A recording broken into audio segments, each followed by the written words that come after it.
The Peter Schiff Show. On Friday, all of the major U.S. stock market indexes finished the day and the week positive in record territory. The only index not in record territory, but it did make a new 52-week high, is the Russell 2000. The supposed catalyst for Friday's optimism was a better than expected report on personal income and spending for November. They were looking for personal spending to rise by zero point 0.3 following the prior month's flat number. They actually revised that one up to zero point 0.1 positive, and the November number came out at plus zero point 0.5. So income's rising. Spending came in and met expectations of up zero point 0.4. So apparently the savings rate ticked up a bit.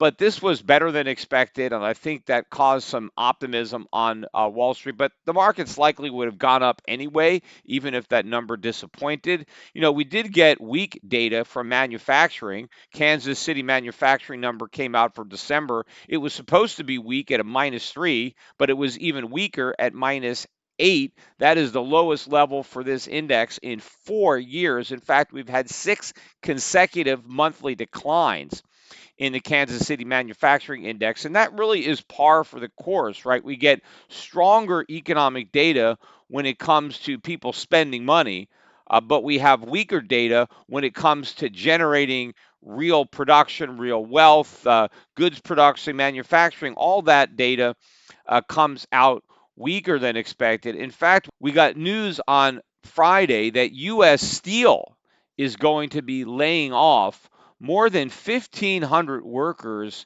in the state of Michigan. Now, of course, this flies in the face with the fantasy that is being promoted by Donald Trump that the steel industry is back, that the steel industry is booming. He's been talking a lot since he's been elected about the steel industry, in particular about how he saved it and how it's great. But here we are laying off workers, shutting down production facilities. This is a sign that reality is in direct contradiction to President Trump's fantasy. And in fact, the numbers that we got on GDP, we got the final revision to Q3 GDP also out on Friday. And the previous estimate was up 2.1%, and that was unrevised. But if you look beneath the surface, consumer spending was actually revised up from 2.8% to 3.2%. So despite the upward revision to consumer spending, the headline number of up 2.1 stayed the same. And in fact, even government spending was revised up from 1.6 to 1.7%. But what that means is that the rest of the numbers went down.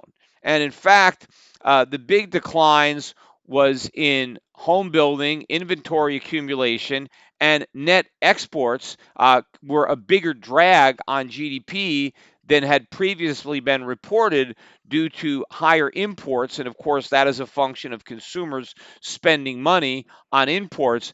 Business fixed investment was actually revised a little bit better from minus 2.7 to minus 2.3. But the key factor is there is a minus sign ahead of fixed investment. We're also seeing big declines in things like mining and other non-residential construction all going down. Really, what the GDP numbers are confirming is what I've been saying all along, that this is a bubble economy. This is not legitimate economic growth. This is a bubble, because the only thing that is driving that 2.1% increase in GDP is consumers spending borrowed money and the government spending borrowed money. So we have an economy that is completely a function of government and consumer spending. This is the opposite of the type of economy that Donald Trump promised when he was running for office and that Donald Trump claims to have delivered. This is not about business. This is not about a boom in manufacturing or in industry or business. This is old fashioned, pump primed, excess government and consumer spending. That is what is going on here. Now, meanwhile, now that we've got the final revision to Q3 GDP, we now know for sure that this decade is going to be the first decade, and I don't know how long, maybe ever, I'm not sure, but certainly in the post war era, this is going to be the first complete decade that the U.S. economy has not had even one recession.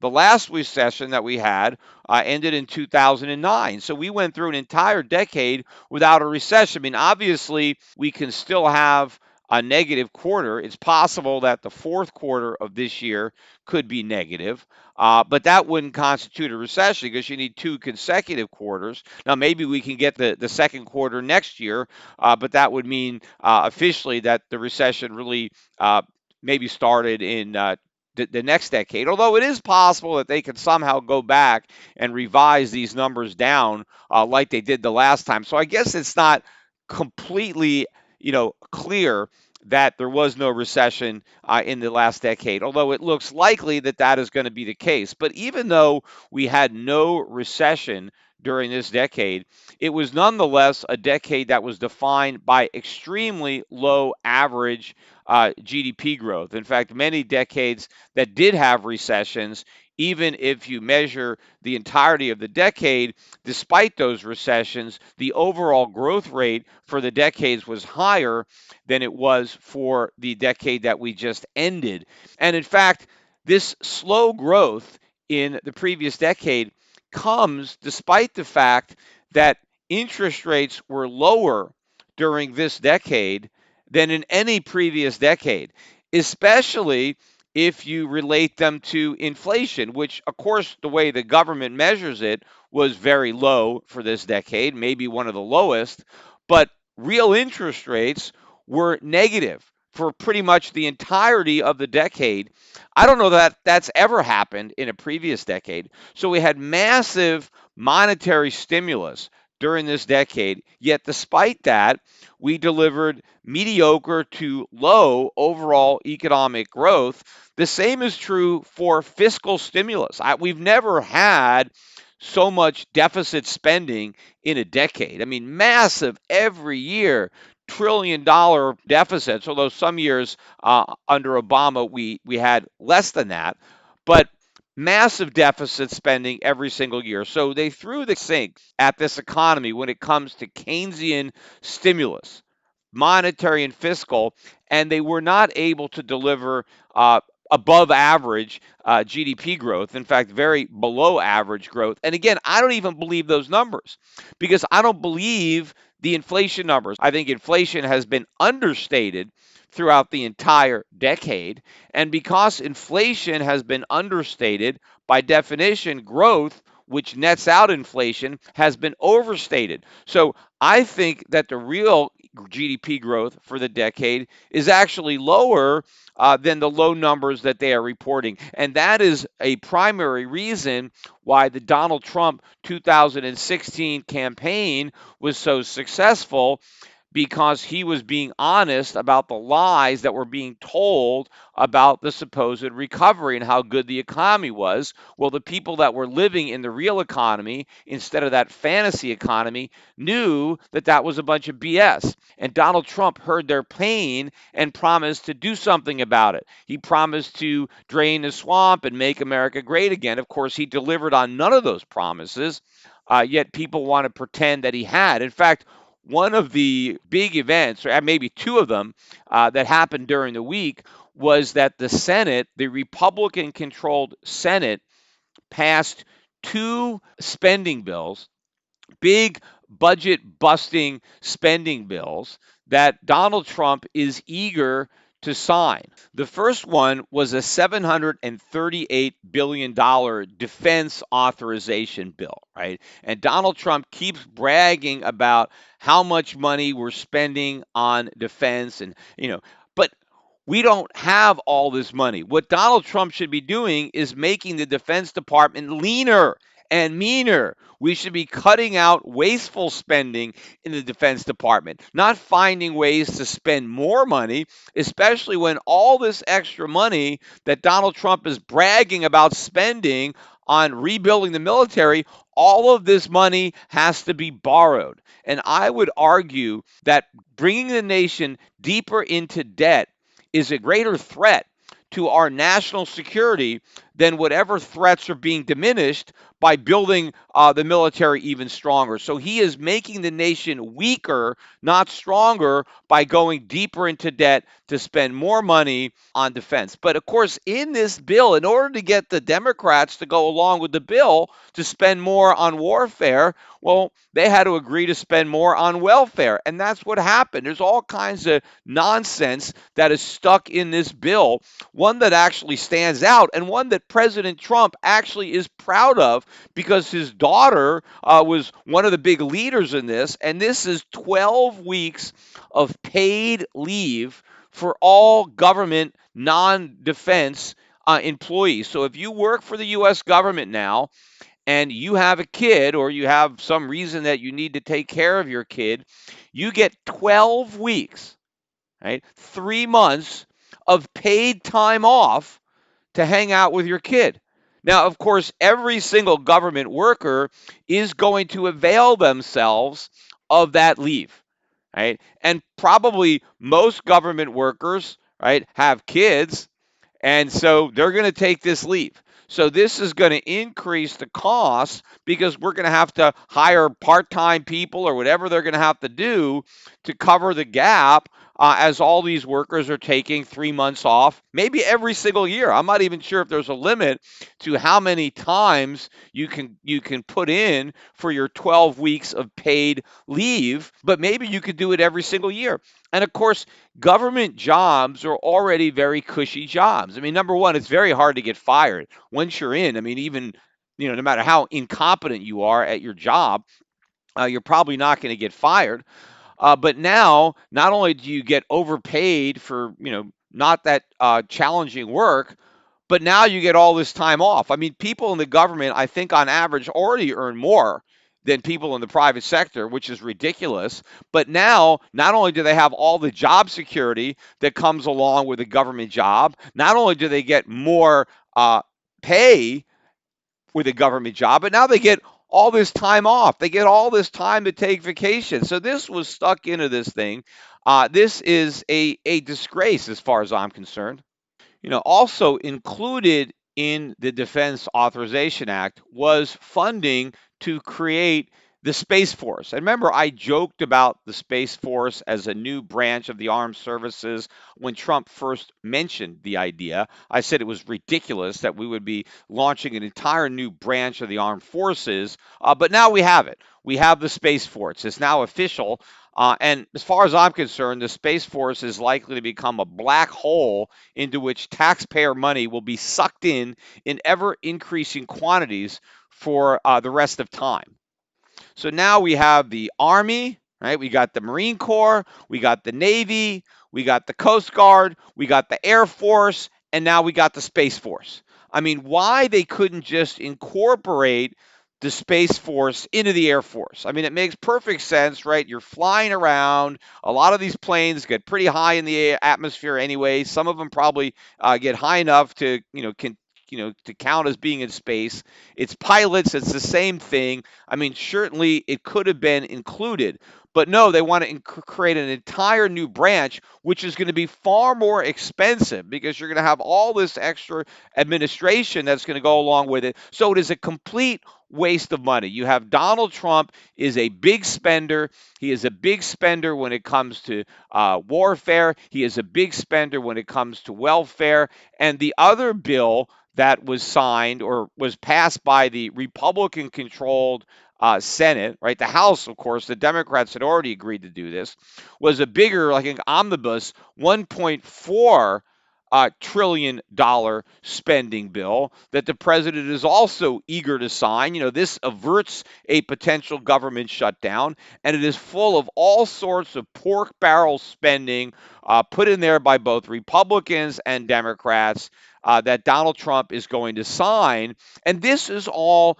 a disgrace. I mean, if people remember, particularly Republicans, right? If Republicans look back at the time when Obama was president, and we sent the Tea Party to Washington in 2010. That's the year that I was trying to go to the Senate, was in 2010. But we had a Tea Party wave that swept in a lot of Republicans, just not me, but others were brought to Washington. And it was to clamp down on spending, to put an end to runaway deficits under Obama. And of course, we were still in a recession. But even in a recession, Republicans were opposed to deficit spending to try to stimulate the economy out of that recession. That's what gave birth to the Tea Party. That's what sent a lot of Republicans to Washington. It was to stop the spending. And there was supposedly some progress. There were some bills that the Republicans forced out there to somehow safeguard and limit future deficit spending. Well, all of that is gone. Whatever progress any Republicans claim to have made has all been lost. We have surrendered any gains that we had. And what's amazing is that the very Republicans who were part of the Tea Party are now big supporters of President Trump. Yet they opposed deficits during a recession, right, which was normally when people think they're okay. They oppose those, but now that we're running massive deficits that are even bigger than those, when there isn't a recession at all, when you have a president claiming it's the greatest economy, hey, not only in the history of America, he's now claiming we have the greatest economy in the history of the world. That the U.S. economy today is stronger and better than any economy that has ever existed in this country or any other country since the dawn of time. Right? Well, if that is the case, why aren't Republicans opposed to running deficits now? Right? If we're going to have deficits during the greatest economy ever, well, when are we ever going to have surpluses? How are we ever going to put an end to the debt if we can't even do it when times are great? Because we can never do it, of course, when times get bad. And if they're great now, of course, at some point, they have to get bad. Look, this is a real seminal moment here in the history of the Republican Party, because as far as I'm concerned, the Republican Party is actually dead, at least the modern version. There has been many iterations. The parties have changed. At one point in time, you go back before Roosevelt, the Democratic Party was really kind of the party of small government. Look at a Grover Cleveland. One of my favorite presidents ever was a Democrat, and this guy was really a small government guy. The Republicans were the party of bigger government because they were the party of tariffs, some protectionism. So a lot of businesses were seen as, hey, we want the Republican Party because they favor business, but the Democratic Party favored the individual, the consumer, because it wanted government to be small. Roosevelt kind of changed that and made the Democratic Party the party of government programs, and then the Republican Party went in the opposite direction.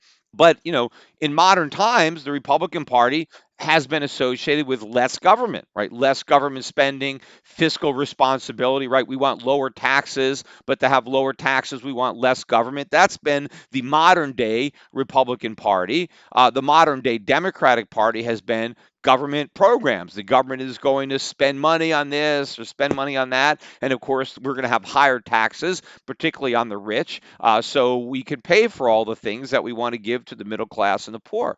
Well, that Republican Party no longer exists. Donald Trump has killed it. And the amazing thing is nobody is mourning the death of that party. Everybody is happy to see the old Republican Party dead. Right? Well, that party is dead. Long live the new Democratic Party. Because thanks to Donald Trump, the Republican Party is the Democratic Party. That's what it is. It's what the Democratic Party was. Donald Trump is a Democrat, right? He wants big government, right? Now, he had to get Republicans to vote for him. So sometimes when he gives speeches to Republicans, he acts as if he wants small government, but that's because he's playing to the crowd.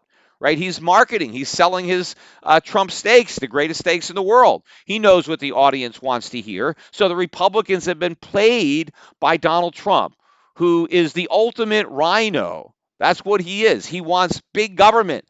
He wants government to be big when it comes to defense. He wants government to be big when it comes to welfare and domestic spending.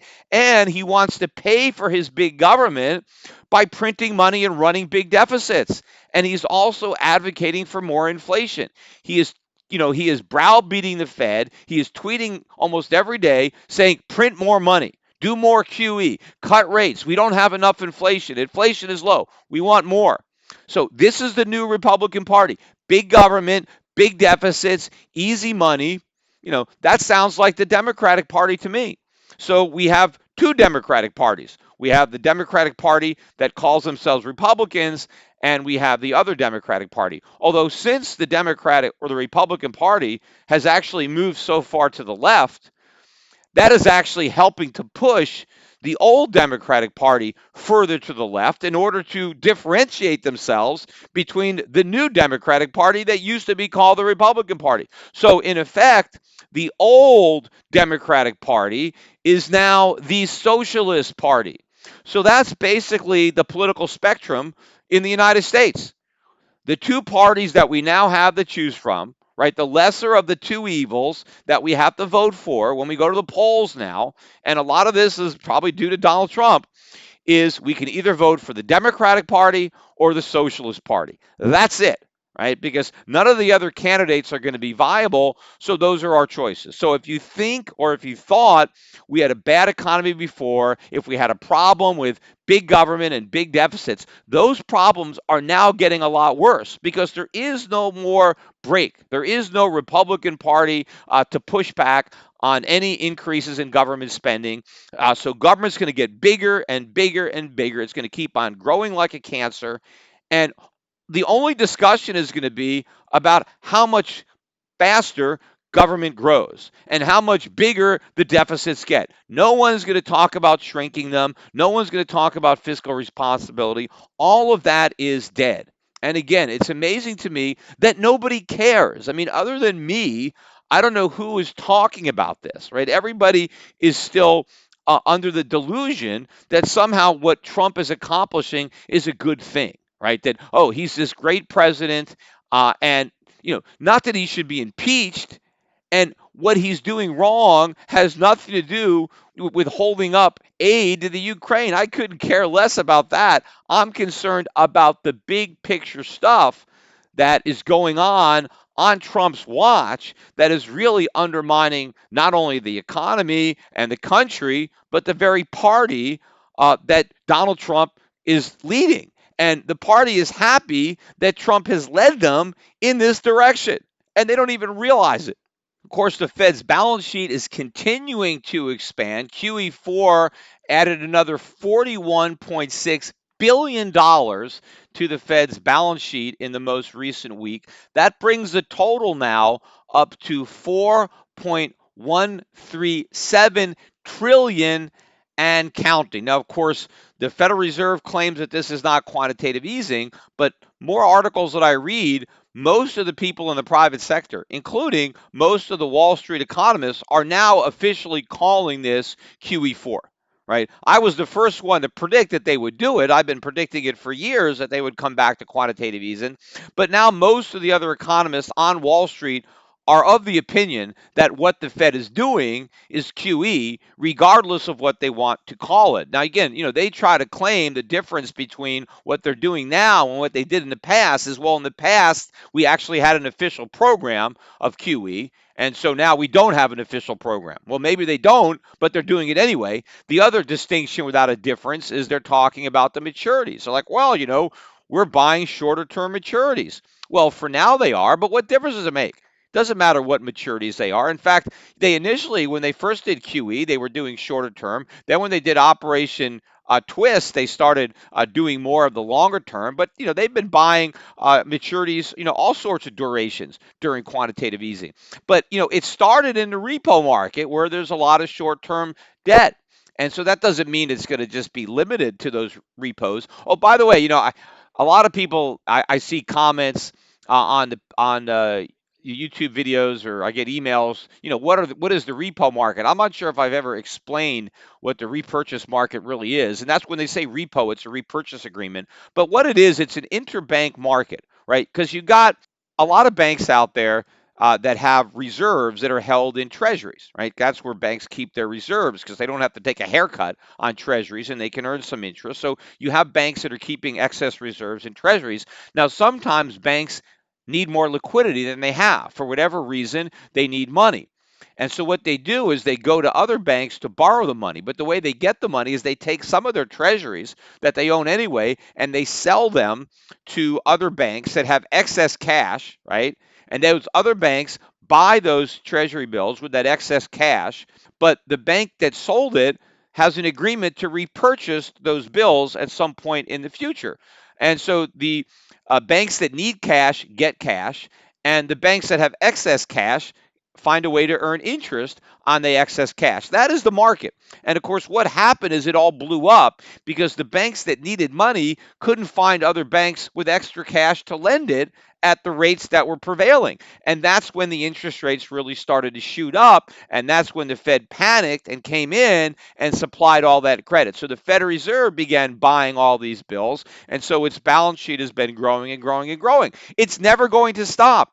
The Fed is not going to reverse this because the minute it tries to shrink its balance sheet, it is now contracting money supply and it's going to be taking air back out of the bubble, which it already realizes it can't do. So even if it started in the repo market, this is going to continue. The Fed's balance sheet, I mean, there may be some weeks where it goes down by a small amount for whatever reason, but the trend is now up. The balance sheet is going to keep on growing. It's not going to take long, maybe only a few more months before we're back above the 4.5 trillion point, which is where we started to shrink from.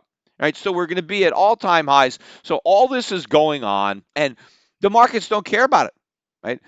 But this is massive spending. We get huge budget busting spending bills coming out of Congress that are going to be signed. We get the Fed continuing to print money. This, as far as I can tell, this is the most reckless combination of monetary and fiscal policy in the history of our nation. It is more reckless than anything that took place under Clinton, under Bush, under Obama. It's happening under Donald Trump, and the Republicans couldn't be happier. That is what really is so frustrating about this whole thing.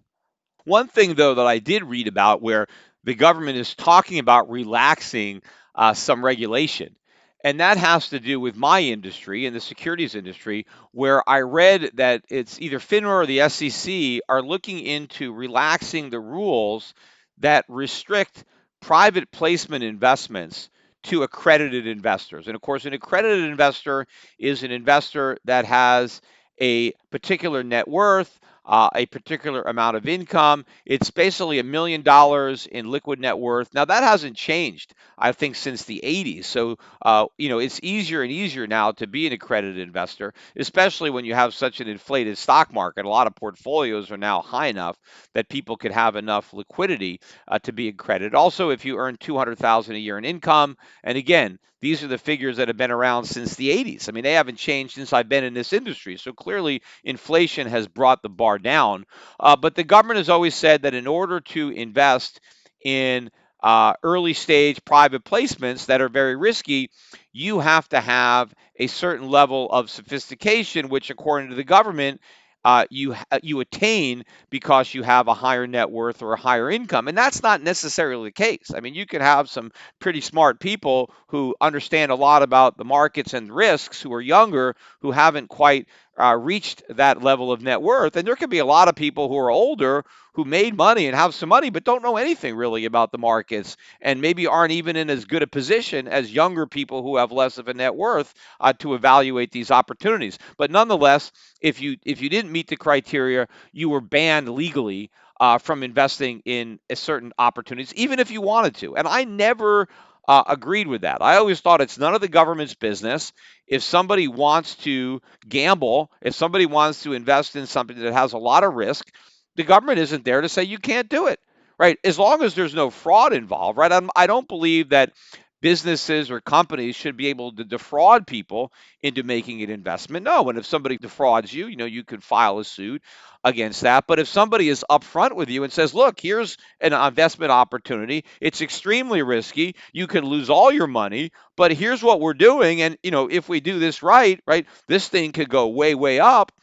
Why should the government tell somebody, no, you're not rich enough to put some money in it? Right? If somebody is 24 years old and they have 10 grand and they want to take a flyer on something that they think could turn into $1 million or multi-million dollar windfall, and they're willing to throw away the 10 grand, especially because they know, hey, I'm a young guy. If I lose that money, I'll make some more. Right? I got my whole life ahead of me. I want to get in on this opportunity. Who is it for the government? Why should the government come and say, you can't do it?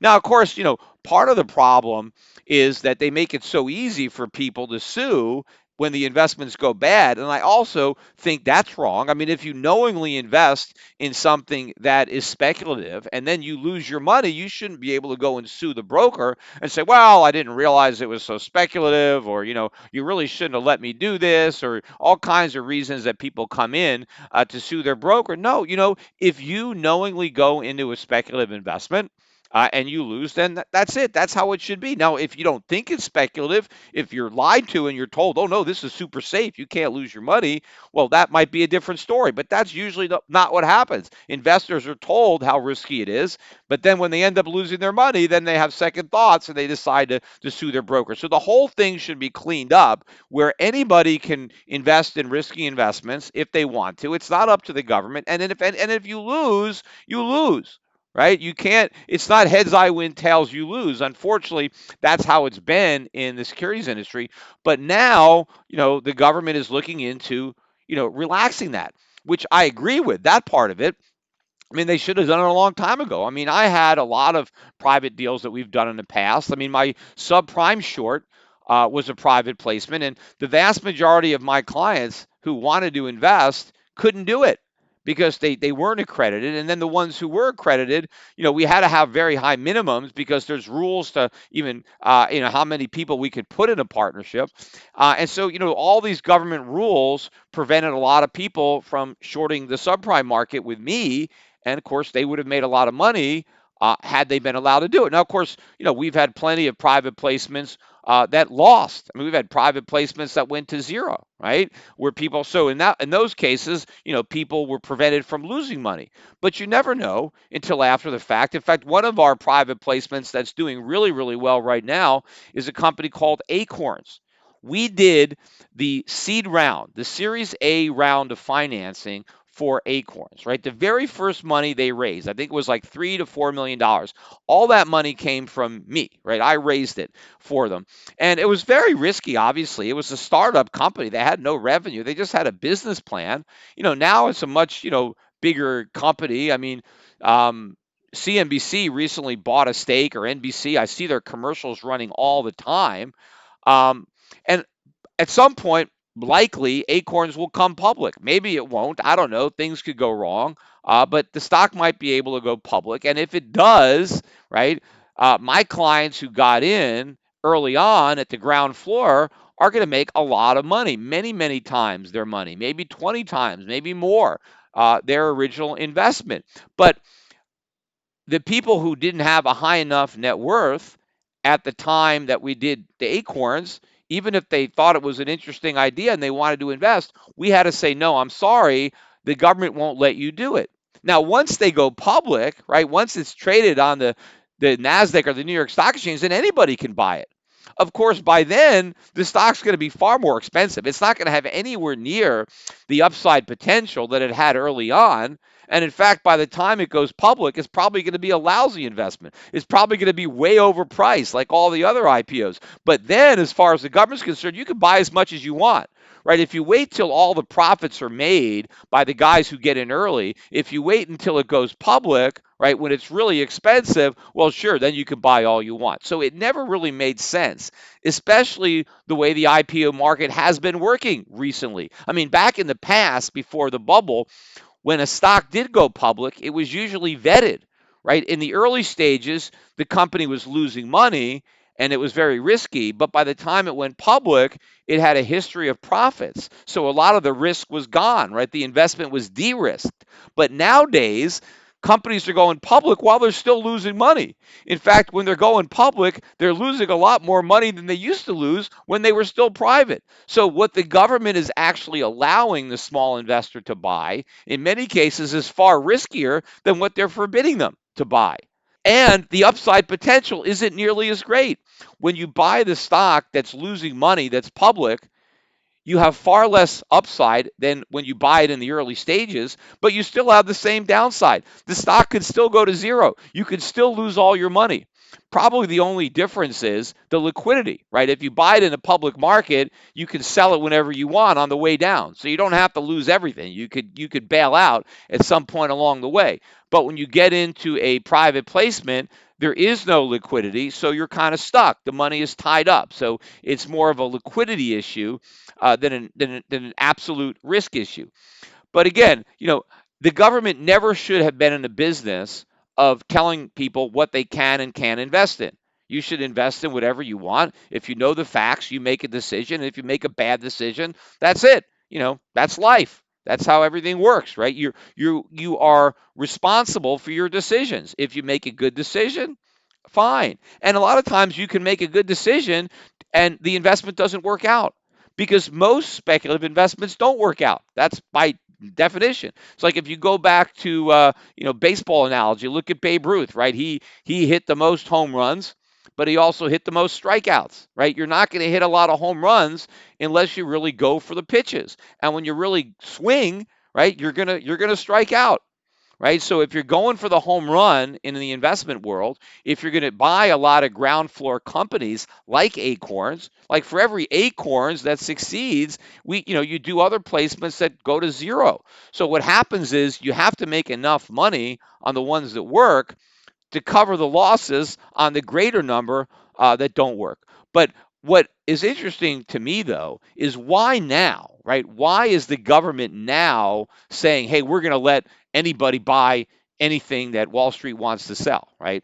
To me, the timing is indicative more of a market peak, right? Because by the time they're letting the small investor participate in these deals, there's probably very little upside. I mean, the market is already blowing up, right? The angel investors are losing money. These unicorns, are being exposed. So maybe they need to basically lower the bar because they're running out of sophisticated investors who will buy this crap.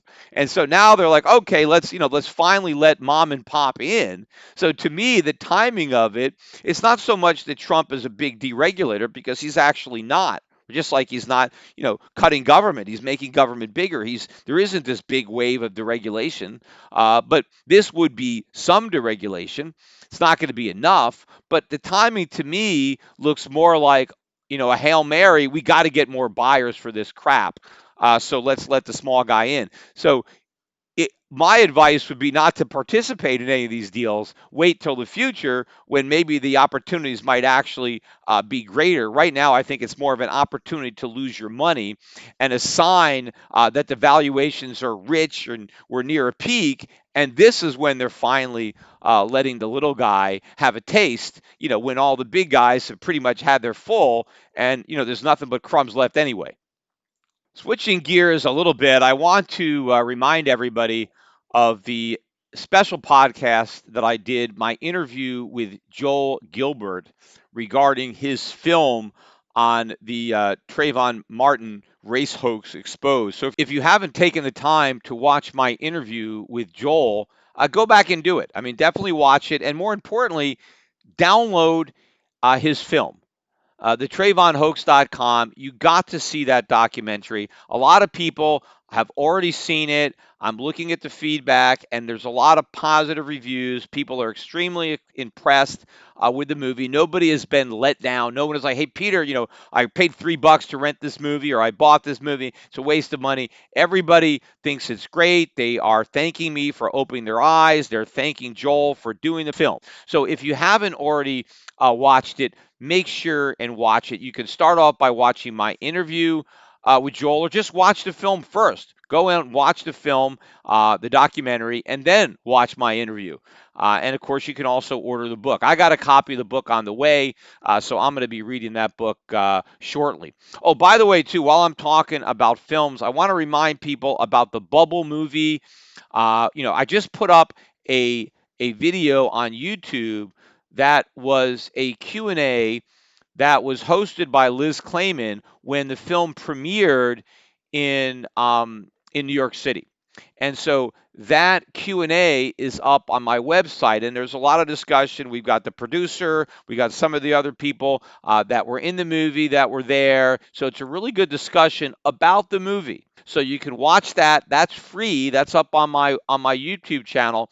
But after you watch that, go to letusdisagree.com and buy yourself a copy of the Bubble movie. I forget how many people have bought it. I got some feedback a few days after I first promoted it, and we had gotten about 500 people who had bought the movie. I'm not sure how many have bought it now, but everybody needs to go out and buy a copy of that movie.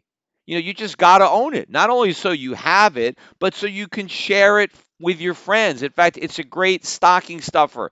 Get it as a Christmas present. It's going to open the eyes of a lot of people, a lot of liberals. I know a lot of us have friends that we have political arguments with because they don't know why we had a financial crisis. They think that shows that capitalism doesn't work. No, it shows that government doesn't work, that socialism doesn't work, that central planning and central banking doesn't work. It is a great, great movie. Everybody needs to buy it. Right. And I know a lot of people are used to free content on the internet. Hey, they don't want to get anything that isn't free. And, yeah, my podcasts are free, right? I don't charge anybody to listen to my podcast. So, sure. But you know what? You got to spring for this movie. Cough up the money. It's well worth it. And, if you like this type of content, this is what capitalism is all about, because the producers of this movie raised some money from investors, right? That's what people do in the motion picture business. They raise money to produce films, right? Well, if this film loses money, it's going to be hard for the producers to make more films, or other conservative producers. If conservative movies that shine a light on big government and that advocate free markets, if they can't make a profit, that means there's no market for those movies and they're not going to be produced, right? So if you want more movies that portray government in the proper light and that extol the virtues of free market capitalism and sound money, then when somebody makes a movie about that topic, you got to buy it, right? Because then if the production makes money, if the investors get their money back and maybe they get a little profit, right? Then it's like, oh, great, let's invest in another free market movie. What else do you got? We want to build a track record of movies that are aimed at educating the public on free market capitalism and exposing the lies of the socialists and government. We want those films to make money, because if they make money, we're going to get more of them. That's how capitalism works. See, the liberal movies make a bunch of money. Look how much Michael Moore makes on his nonsense. Whatever he comes out with, the liberals are lining up to buy it, right? So there's a market for a bunch of socialist propaganda.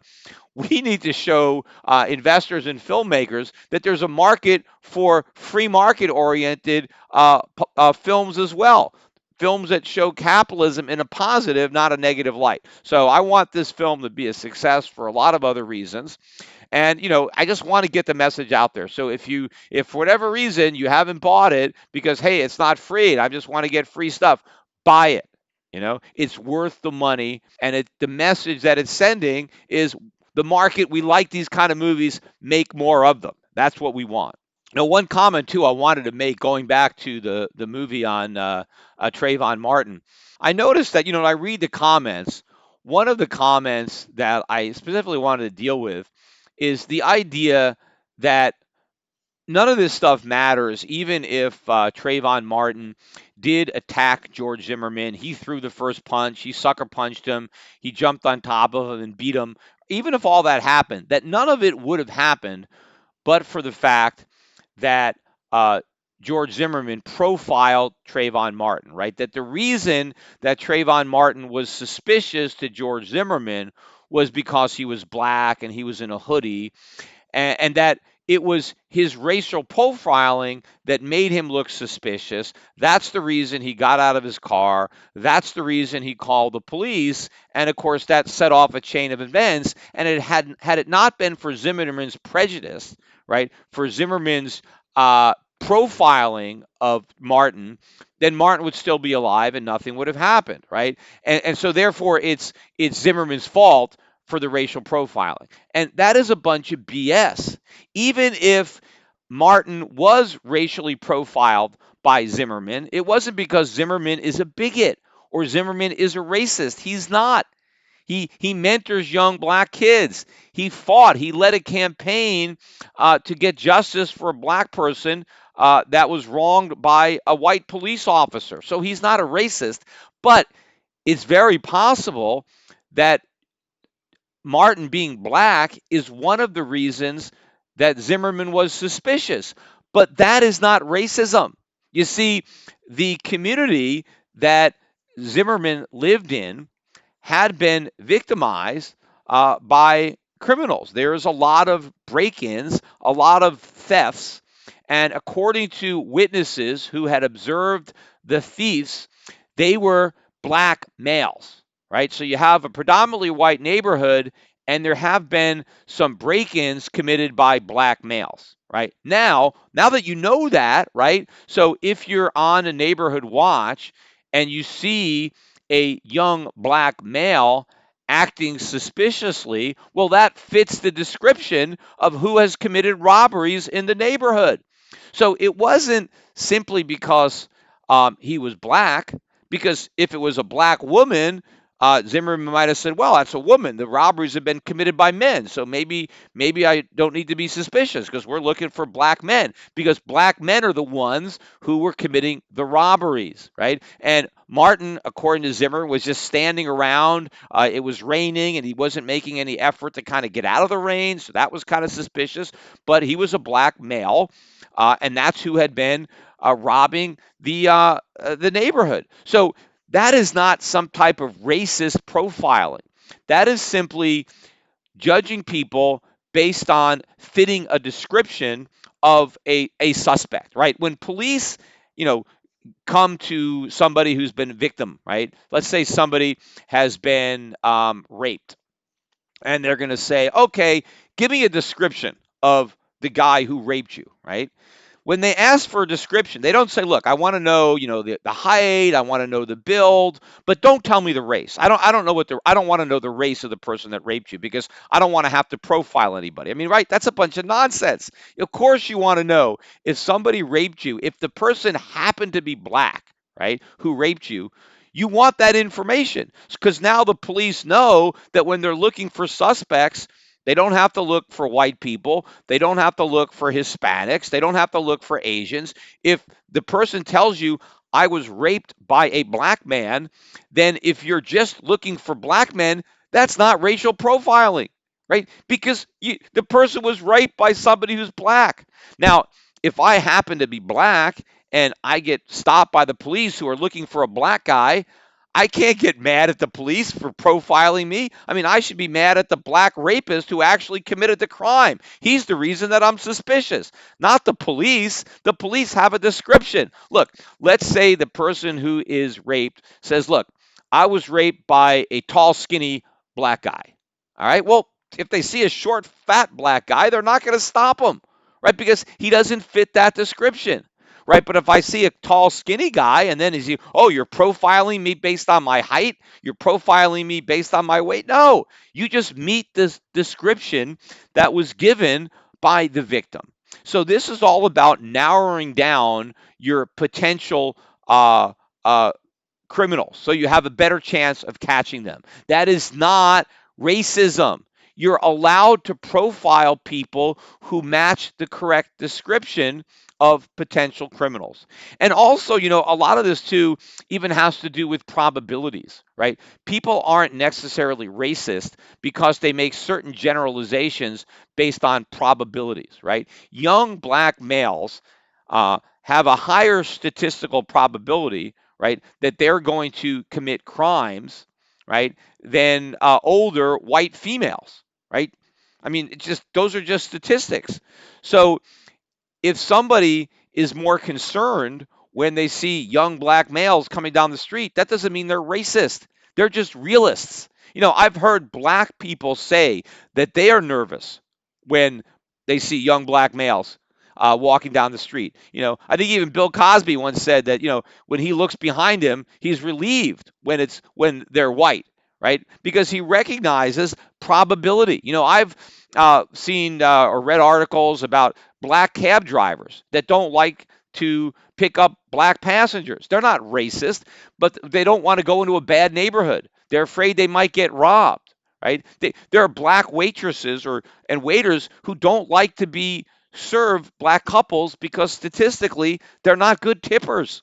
These are just facts. Now, that doesn't mean that these people are racist because clearly they're the same race. They're not racist against their own race. But even if a white waiter, right, is, oh, here, I got to wait on the black customers, and they think they have a higher likelihood of getting a bad tip, those are judgments that are being made based on experiences. It's not based on racism. See, what would be racist is if somebody said, all black people are bad tippers because they're clearly not. There's going to be some black tippers, black people that are very good tippers, right?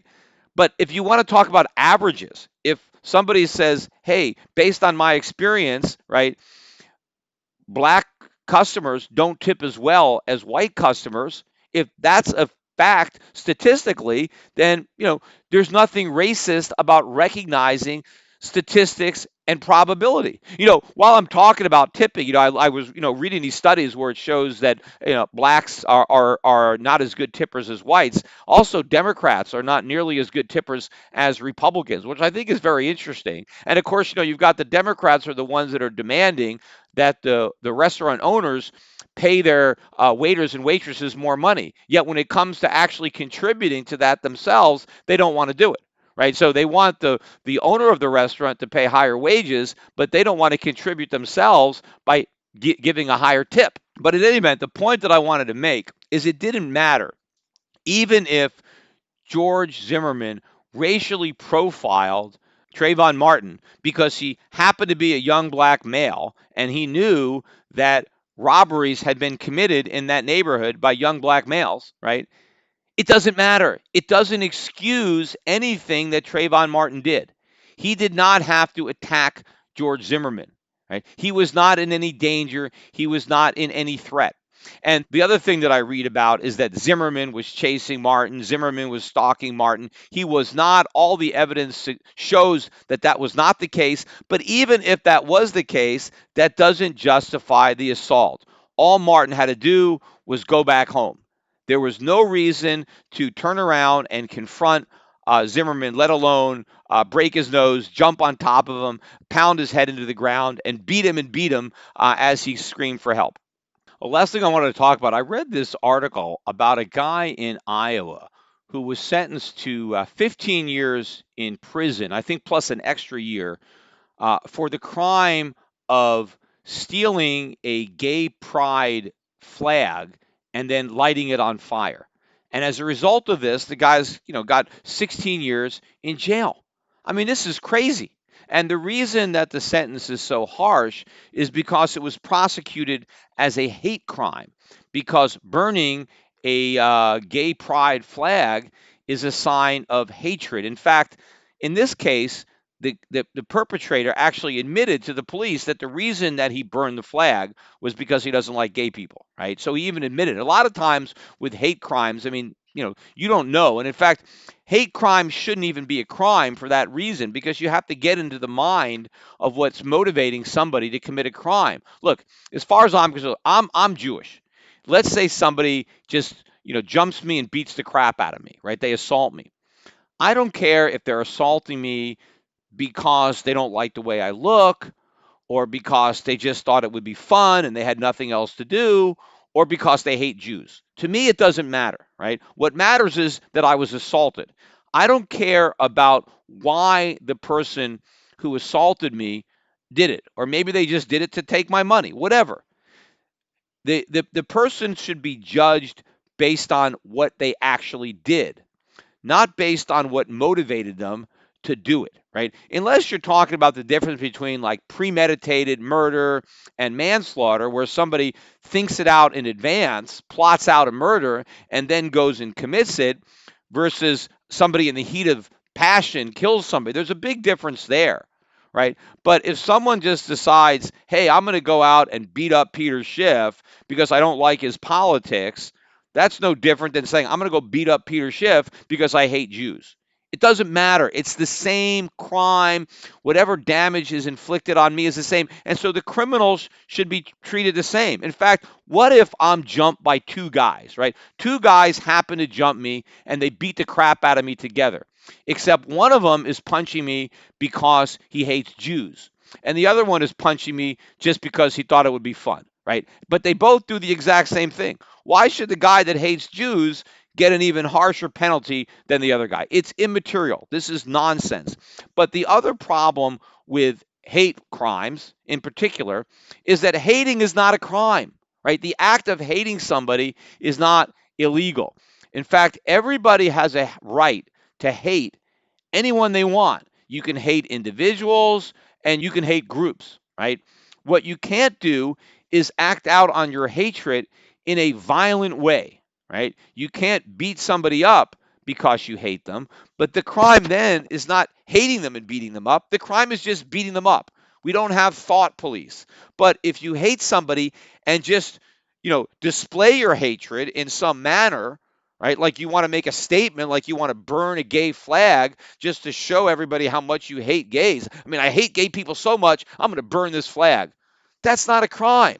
Now, of course, you can say, well, that's arson, right? And you stole the flag. And yes, that's part of the deal. They're saying this guy committed theft and he committed arson, right? Well, what did he steal?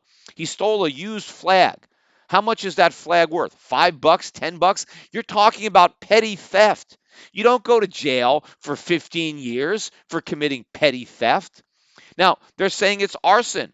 Oh, yeah, arson. Yeah, you burn a house down, that's arson, right? You set a fire, a big fire, forest fire that burns down a community, that's arson.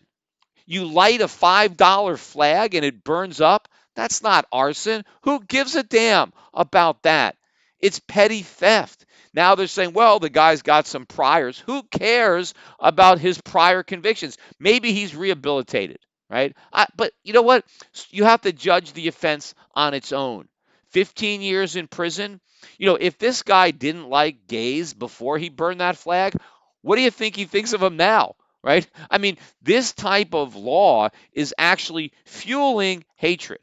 I'm sure a lot of people who were very tolerant of gay people, right, are losing their tolerance when they see stuff like this. Like, oh my God, you burn a gay pride flag and you're in jail for 15 years. Nobody got hurt. Nobody was injured. The only injury was to the flag. All right, so the church, it was owned by a church. So they buy another flag for $5, $10. How much is a flag? Right? I mean, the irony of the whole thing is, what if that was an American flag that he burned? Nobody would care. You could burn all the American flags you want, right? You can express that you hate America, and that's not a hate crime, but you can't express that you hate gays. Why not? I mean, are gays really that petty that nobody can hate them? Right? I mean, anybody that expresses any hatred, oh no, they must go to jail, right? Come on. If you live in a free country, you have to tolerate intolerance. I've talked about this all the time, right? And the way you combat that is you turn the other cheek. You show that you're a good person. Okay, you don't like me, fine, right? Live and let live, right? Because that's what homosexuals are asking everybody else to do. Let us live our lives the way we want, fine. Then they should extend the same courtesy to everybody else.